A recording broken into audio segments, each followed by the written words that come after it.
बिस्मिल्लाहिर्रहमानिर्रहीम। अस्सलाम वालेकुम नाजरीन, आप देख रहे हैं जेके रेवोल्यूशन और मैं आपका मेज़बान इरफान तिलगामी। नाज़रीन किराम, आपको वाज़ेह होगा कि आज सरकार की तरफ से वीकेंड कर्फ्यू जो है एक बार फिर से तमाम जम्मू और कश्मीर में लागू किया गया है।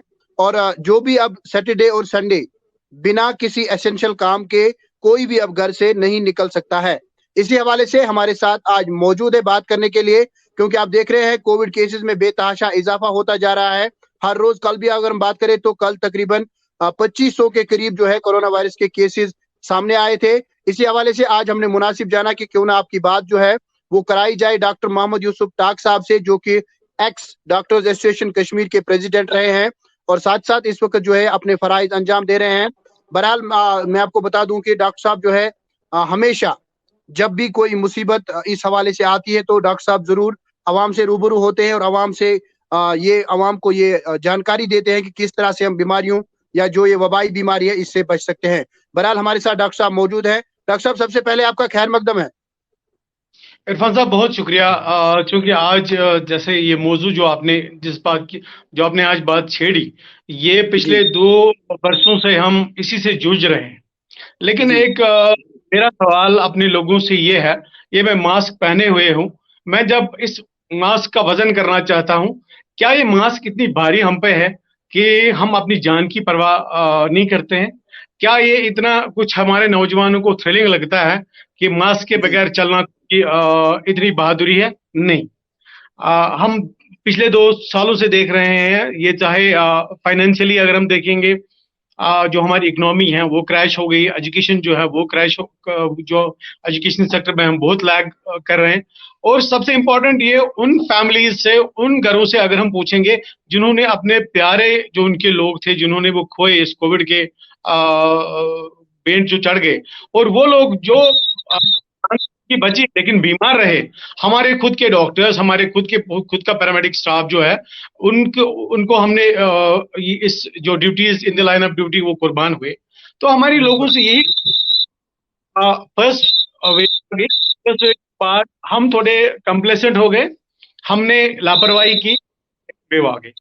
अब फिर की जहां तक बात है, देख रहे हैं ओमिक्रॉन, ये बहुत कम था, लेकिन जैसे जशन का मामला है, ये मास्क वगैरह स्टैंडर्ड एसओपीज है, एसओपीज लोग भूल गए। और हमारे सामने नतीजे हैं कि दुनिया भर में फिर से जो तीसरी लहर है, तीसरी पूरी को अपने में लपेटे में ले लिया। और क्या बाकी इस चीज की बात करेंगे, क्या पूरे जम्मू कश्मीर की बात करेंगे, सिचुएशन अभी जो है केसेस, तो जी सारा डिपेंड, ये सोसाइटी के बिहेवियर पे डिपेंड। जितना जी society जो है कम्युनिकेबल डिजीज है, ये बीमारी है, ये वबाई बीमारी है, यह हमारे घर चल के नहीं आती है।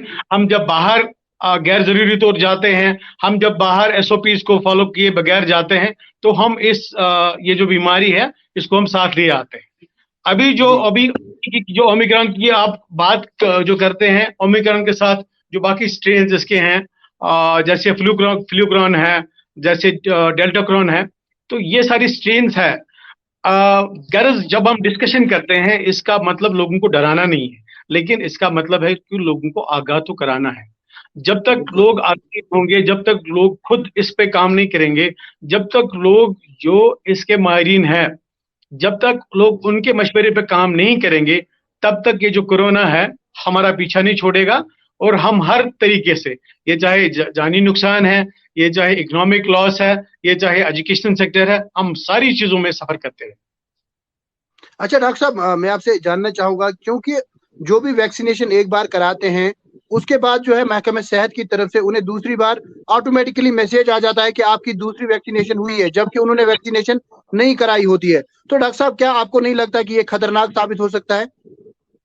कहीं कहीं पे अगर कोई टेक्निकल इश्यूज है, मुझे लगता है हमें ये देखना है कि गवर्नमेंट ने कितनी एफर्ट इसमें की। वैक्सीन के बारे में हम 2 साल जो है वर्ल्ड ओवर, हमारी जो मेडिकल साइंटिस्ट है वो 2 साल लगे रहे ये बिल्कुल। वैक्सीनेशन को, इनको लाने में। अब अगर जी वैक्सीन जब अवेलेबल है, पूरी जगह अवेलेबल है, अगर कहीं कोई टेक्निकल एरर हो जाता है, मुझे लगता है हमें इसको ज्यादा करना चाहिए, बल्कि जो सोसाइटी है उनको आगे, अगर कहीं पे ऐसा टेक्नोलॉजी हो जाता है, कोई कंप्यूटर जाता है, तो वो डिपार्टमेंट को देंगे, उनका वैक्सीन जो है वो ठीक से लग जाएगा, मुझे लगता है कोई मसला नहीं है। अभी के हवाले से गवर्नमेंट जो है, गवर्नमेंट इतना बड़ा बजट वैक्सीन पे खर्च करती है। पहले हाहाकार थी कि कहाँ से वैक्सीन हमें मिले। अब जब वैक्सीन अवेलेबल के बाद एंड फ्री ऑफ कॉस्ट है अवेलेबल लोगों के लिए, तो मुझे लगता है हर शहरी का ये अवलीन फर्ज बनता है कि वो इस चीज का फायदा उठाए। क्योंकि देखिए, ये जो कोविड की बीमारी जो है, अगर हम की बात करेंगे, अगर विषय की बात करेंगे, कोई इंसान अगर लापरवाह है, वो खुद को खतरे में डालता है, अकेले खुद को खतरे में डालता है। लेकिन यहाँ पे मसला है कि जब तक सब लोग इज्तिमाई तौर समाज इस कोविड को नहीं हराएंगे, एक आदमी लापरवाही करता है, उसकी लापरवाही खमियाजा वो उसके पड़ोसी को उठाना पड़ता है, वो पूरे समाज को उठाना पड़ता है। तो एक तो खुदकुशी तो अलग से हो गई, वो तो गुनाह है ही, दूसरा ये पूरी इंसानियत को खतरे में डाल रहा है। सो हमारी गुजारिश लोगों कि जहां पे गवर्नमेंट इतनी एफर्ट्स लगा रही है वैक्सीनेशन के लिए, वहां पे सब लोगों को अपना अवलीन फर्ज समझ के वैक्सीनेशन के लिए आगे आना चाहिए। जी और डॉक्टर कहीं पे साहब, अगर कोई ऐसी शिकायत है, जी, अगर कहीं पे कोई ऐसी शिकायत है, ये एक्सपेक्टेड है, क्योंकि लार्ज स्केल पे आप देखिए, अगर आप 1 अरब 35 करोड़ लोगों को वैक्सीन दे रहे हैं, कुछ इसमें एक्सपेक्टेड ये चीजें हैं। तो मुझे लगता है वो ऐसा इशू बनाने के बजाय हमें उस डिपार्टमेंट को अप्रोच करना चाहिए और उसको रेक्टिफाई करना चाहिए। जी बहरहाल डॉक्टर साहब, आप मुझे बताएगा, कोई एक पेशेंट जो है वो ये जानना चाहते हैं कि ओमिक्रॉन जो है उसकी क्या सिम्टम्स है, ओमिक्रॉन कैसे हम ये अंदाजा लगा सकते हैं कि इस बंदे को ओमिक्रॉन हो सकता है। देखिए इरफान साहब, ओमिक्रॉन जो ये सारे नाम हैं, ये चाहे ओमिक्रॉन की बात करेंगे आप, ये चाहे डेल्टा वेरिएंट की बात करेंगे आप, ये सारे जो वेरिएंट्स है कोरोना के, और कोरोना बिल्कुल जो फ्लू होता है, जो छाती का जो तकलीफ होता है, जुकाम होता है, वही इसके भी लक्षण है। कॉमन लक्षण आप इसके ले लेंगे तो बुखार होगा, तो इसका खांसी हो जाएगी, सांस में दिक्कत। एक और चीज इंपॉर्टेंट है कि जब जो वेरिएंट्स थे उनमें सीवियरिटी ज्यादा होती थी। कि जो ओमिक्रॉन का वेरिएंट है, ओमिक्रॉन वेरिएंट में लेकिन एक इंपॉर्टेंट चीज है, सीवियरिटी इसमें कम है, लेकिन प्रॉब्लम इसमें यह है कि इसमें स्प्रेड बहुत ज्यादा है, ये फैल बहुत तेजी से जाता है। ये हमारी बुनियादी हमारा ये चीज है। और कुछ लोग हैं जो ज्यादा इसके ससेप्टेबल हैं, जैसे जिन लोगों की इम्यूनिटी कम है, चाहे वो उन एज के हवाले से, अगर बुजुर्ग है 65 ईयर से आगे हैं, तो उनकी जो वो ज्यादा ससेप्टेबल है। अगर किसी पेशेंट को पहले ही कोई तकलीफ है, जैसे डायबिटीज है, ब्लड प्रेशर है, या किसी पेशेंट को पहले ही ऐसी मेडिसिन कैंसर के लिए ले रहा है, या पेशेंट को रीनल ट्रांसप्लांट हुआ है, वो पेशेंट ज्यादा ससेप्टेबल है, उनको ज्यादा खतरा है इस चीज। तो ऐसे इनको हम हाई रिस्क ग्रुप बोलते हैं, उनको ज्यादा एहतियात की जरूरत है। तो लेकिन अब जो हम देखते हैं, देखिए अमल की जरूरत है। ये ऐसा चीज है कि इस पे अगर डिस्कशंस होते रहेंगे, वो तो अलग बात है, ठीक है, उससे अवेयरनेस जनरेट होती है, लेकिन ज्यादा कोशिश ये है कि ये मास्क, जो हल्की सी मास्क है, ये हल्की सी मास्क हमें इतना बचाती है। ये कोरोना है, कोरोना सांस से फैलता है, हवा से फैलता है। अगर दो लोग बैठे हैं, अगर दो लोगों में एक ने मास्क पहना है, तो 2% प्रोटेक्शन है इसकी। अगर आमने सामने दोनों लोगों ने मास्क पहना हुआ है, तो इसकी प्रोटेक्शन 98% से आगे है। और दूसरी बात यह है कि मास्क पहनने का तरीका, जब हम मास्क पहनेंगे, कुछ लोग मास्क पहनते हैं तो जो मेन इसका यूज होना चाहिए, हाँ, उनकी नाक खुली रहती है। ये कुछ लोग अपनी चिन पे मास्क रखते हैं, कुछ लोग अपने माथे पे मास्क रखते हैं। तो अल्लाह के लिए, जैसे आप हमारे जो जर्नलिस्ट भाई है, आप लोग जो अपना फर्ज समझ के लोगों तक ये इंफॉर्मेशन पहुंचाने की कोशिश करते हैं, तो हमारा भी बुनियादी फर्ज यही है, हमारी भी बुनियादी कोशिश ये है कि इस बीमारी को हम हरा सकते हैं, इसके हवाले से जितनी हमें इंफॉर्मेशन होगी और उस इंफॉर्मेशन पे अमल होगा फिर।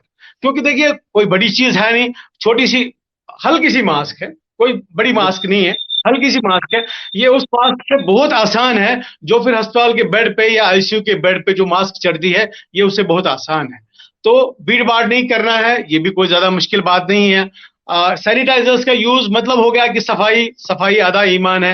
वैक्सीन फ्री में अवेलेबल है, तो मुझे नहीं लगता इसके जो तदाबीर है इतने महंगे हैं या इतने मुश्किल है।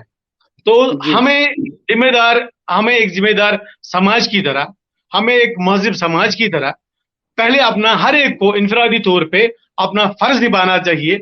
उसके बाद जो हमारे डॉक्टर्स हैं, जो हमारा पैरामेडिक तबका है, वो सब इस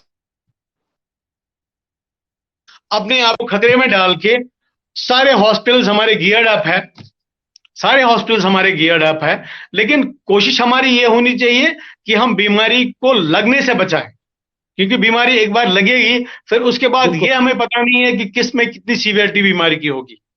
तो जी उस हिसाब से हमें इसको आसान नहीं लेना है। हमें ये चीज भी लोगों को ऐसे भी ये नहीं आसानी से इसको पेश करूंगा कि नहीं जी कोई बात नहीं, अस्पतालों में सारा कुछ अवेलेबल है, लेकिन किसको पता है कि फिर किस इंसान में डिजीज की सीवियरिटी कितनी होगी। सारी बिल्कुल। फैसिलिटी मिलके भी वो अपनी जान बचा पाएगा? नहीं, नहीं बचा पाएगा। सो जो हमारे हाथों में है, बहुत आसान तदाबीर है, ये स्टैंडर्ड जो हमारे एसओपीज है वो हमें फॉलो करने चाहिए, और बाजारों में बिल्कुल अननेसेसरी घूमना नहीं चाहिए, और बाजारों में जो भी चलेगा ये मास्क हमें दिखनी चाहिए, और जो सोशल डिस्टेंसिंग है वो हमें दिखनी चाहिए। ये चाहे बाजार की बात है, ये चाहे मस्जिद की बात है, ये चाहे कोचिंग इंस्टीट्यूशंस की बात है, क्योंकि जिंदगी को हमें ठहरने भी नहीं देना है, जिंदगी को चलते बनने रहने देना है, क्योंकि 2 साल से हम पूरी दुनिया इससे जूझ रही है। और बिल्कुल। अब अगर हम ये चीज ना करें तो फिर कल को फिर से लॉकडाउन की नवीयत आती है। लॉकडाउन गवर्नमेंट के लिए कोई चॉइस नहीं होती है, ये कंपल्शन होता है, और ये कंपल्शन तब फिर इसकी मजबूरी होती है जब अवाम गैर जिम्मेदारी का इजहार करेगा। बिल्कुल। बहरहाल डॉक्टर साहब, यहाँ पे और एक सवाल आपसे जानना चाहूँगा, चूँकि हमने देखा रिसेंटली जो है बारामूला में पहला जो ओमिक्रॉन का केस आया वो एक प्रेग्नेंट लेडी से आया। तो उसकी कोई ट्रैवल हिस्ट्री नहीं थी, वो कहीं बाहर नहीं गई थी। तो डॉक्टर साहब, अचानक से क्या ये किसी भी इंसान में ये ओमिक्रॉन हो सकता है? ओमिक्रॉन अभी तो हम जैसे हम देखते हैं, ये जब कम्युनिटी ट्रांसमिशन होता है, अभी जैसे जी, मैं ओमिक्रॉन की बात ही नहीं कर रहा हूं, मैं आपको बोल रहा हूं बाकी जो वेरिएंट्स है, ये चाहे आप बिल्कुल। डेल्टाक्रॉन की बात करें, आप चाहे बाकी जो वेरिएंट्स की बात करें, ज्यादा ओमिक्रॉन का है। अब मैं इसराइल में एक केस आइसोलेटेड आ गया, उसमें एक प्रेग्नेंट लेडी है, उसको कोरोना भी हो गया, फ्लू भी हो गया। सो ये एक डबल इन्फेक्शन है। सो वो कंडीशन जो है, उसको हम ये फ्लूरोना बोलते हैं। फ्लूरोना ऐसी ये बीमारी है जब दो इन्फेक्शन एक पेशेंट को इफेक्ट करते हैं। सो ये इक्का दुक्का चीजें हैं, मुझे लगता है ये आइसोलेटेड बहुत कम चीजें हैं, इस पे हमें ज्यादा परेशान नहीं होना है। हाँ, अभी केसेस बढ़ रहे हैं, तो हमारा अवलीन फर्ज ये है कि सारे जो एसओपीज है वो हम स्ट्रिक्टली फॉलो करें, और हमारी वैक्सीनेशन जो है, अवलीन फुर्सत में हम वैक्सीनेशन सेंटर पे जाएं। और देखिए, गवर्नमेंट का ये चीज है, गवर्नमेंट हमारे लिए फैसिलिटी अवेलेबल करा सकती है, उसको अवेल करना हमारा फर्ज है। अब गवर्नमेंट ने ये चीज रखी है कि जो मास्क नहीं पहनेगा उसको फाइन होगा। अब डीसी साहब को आप एक्सपेक्ट करेंगे कि हर जगह, हर नुक्कड़ में, हर ये गली में डीसी साहब मिले तो वो हमें फाइन करेगा, ये गलत बात है। ये हमारा शऊर होना चाहिए, हमारी जिम्मेदारी, जो खुद की जिम्मेदारी है वो हमें पूरी करनी है। हमें मास्क अपने लिए और अपने प्यारों के लिए और अपने हमसायों के लिए लगानी है, ये हमें गैरों के लिए या गवर्नमेंट के लिए नहीं लगानी। जी। तो डॉक्टर साहब, और एक सवाल आपसे लास्ट पे करना ये चाहूँगा कि डॉक्टर साहब, अगर हम बात करें तो जम्मू और कश्मीर में अचानक से ही ये तीसरी लहर जो है कोविड की आई।